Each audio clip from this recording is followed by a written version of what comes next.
Hi, welcome to Simply Sauce with Chef Mel. My name is Melissa Majeri, otherwise known as Chef Mel, as I'm the owner of ChefMel Sauces, which is this lovely sauce in a jar. I grew up in St. Louis, Missouri, and I come from an Italian family, and that's where I have my love for Italian food. So stick with me and we'll show you how to make my favorite dish, chicken Speidini today, and we'll accompany that with some linguine with cauliflower.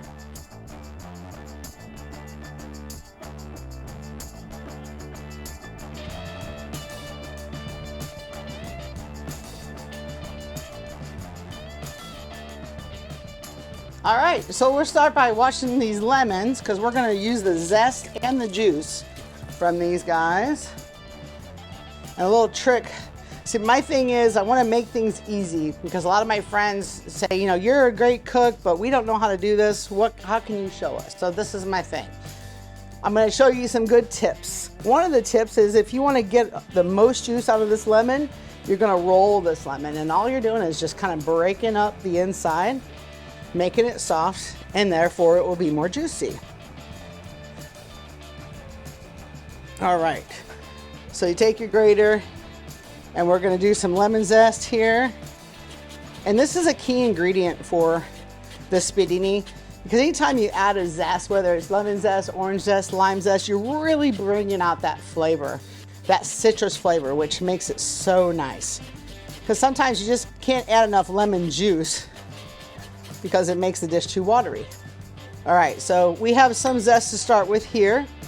All right, and then we're gonna take, I've got these recipes. I'm gonna have, the recipes will be on the website, so I know how to do this. I just like to follow my own recipes so I can track. So I got some chicken breast, and you wanna get the flattest chicken breast you can. Okay, because you're gonna roll this chicken breast. So I got some nice cutlets here. Now you can get any kind of chicken breast you want, and if you get a healthier looking chicken breast, you're just gonna tenderize it more, okay? If you get a real thick chicken breast, you're probably gonna wanna cut it in half, lengthwise, okay? So I get this handy dandy little thing called a jacquard. I love this thing because it beats up the meat and it's real easy, okay? Lots of multiple blades here. Now you can use a hammer, but I like this. And you do have to be a little careful because if you do it too much, like I did once, you're gonna have ground chicken. These nice thin cutlets are so much easier to work with, so much easier to tenderize.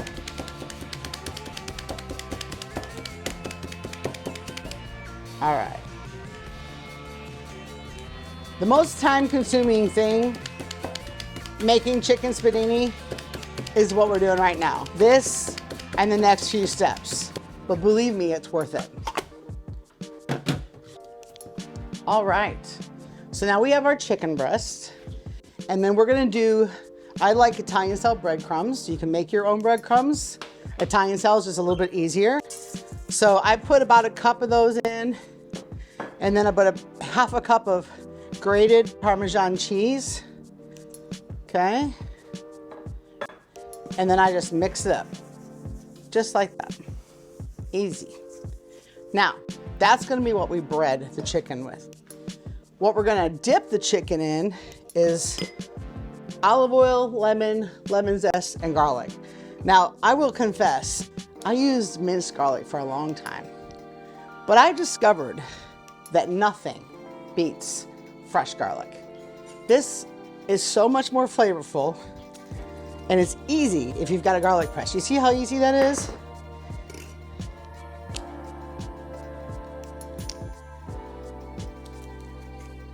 That's it.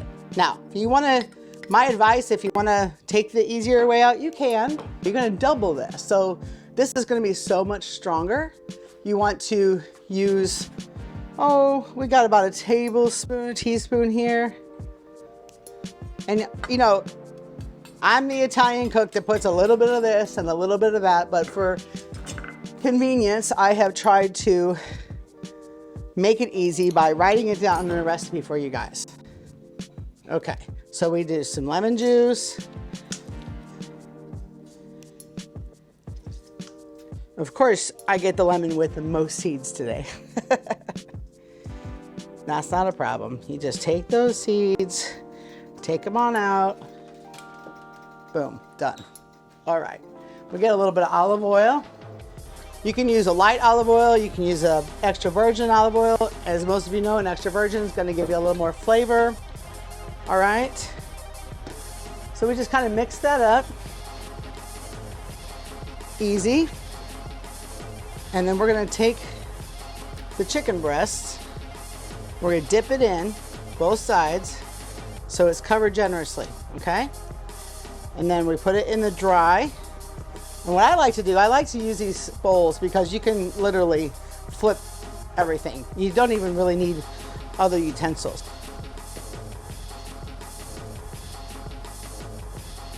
See how nice that is? All right. We're gonna just leave that in there for now.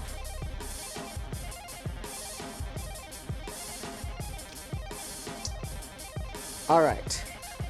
This is a great dish to make with pretty much anything. I've had it in restaurants and sometimes it's served with a pasta with an Alfredo sauce or pretty much any kind of pasta, but I can make this and serve it with anything. Today I'm gonna serve it with a pasta. But this stands alone. I mean, this is a dish that is so versatile that you can put it with anything you want. You can also do it with beef. I've made beef Speidini before. Very good. I've even been in some places that use swordfish. Now, I haven't done that one myself. But the key is you want a good, solid, flat piece of meat. All right, so we're gonna a little bit more dry. We'll get this last one going and then I'll show you the next steps. This is a favorite in my family. It's on Mother's Day. I can remember I would make 5 pounds, 10 pounds, and there would not be any leftovers. This stuff goes well. Everybody I've ever made it for loves it. Okay, so we're gonna go to the next step here. Let me clean this up a little bit. We'll be right back. All right, so I washed the board off so I can reuse it here right away with these chicken breasts that I have now breaded.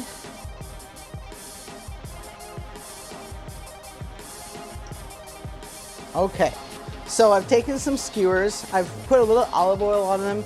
This makes it real easy to get these off because what we're doing is basically making a kebab. So you're gonna take this. Now, sometimes you have a loose piece like this. So I always roll that inside because if you do it the other way, it tends to fall off. All right. So we're gonna roll that as tight as you can. Okay. Same thing here. You wanna roll it tight.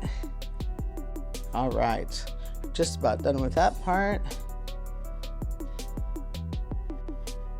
This is the good stuff. See how you have to kind of tuck it a little bit. Okay, so then the next steps are going to be this. Take your knife and you're going to cut small pieces.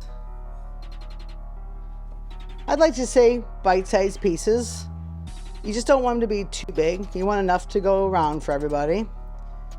I'm going to move these over. And sometimes when you get those ends, you have to cut a little bit of a bigger piece and kind of tuck that in. And I'll show you how to do that with the skewers. And what you get is a nice little pinwheel looking piece of meat, okay? And that one's kind of close, so we'll just leave that one a little bit bigger. And with these end pieces, I tend to do this with that. I'll show you. So you take your skewer and you get those middle pieces. Those are good for your ends, okay? Then you get some of these little flimsier pieces. No big deal. You just kind of fold it in, and then that's gonna be butted up against there. And another good piece. See how that works? And that's how you make it work, okay? And you figure you wanna do you know, 4 or 5, maybe 6 pieces a piece, depending on how you're gonna serve this. You might serve it on the skewer. If you have a smaller gathering, well, I guess a larger gathering too, you can also take them all off the skewer and just serve it in a big pile. But you know what? I like it big. I like it on the skewers myself.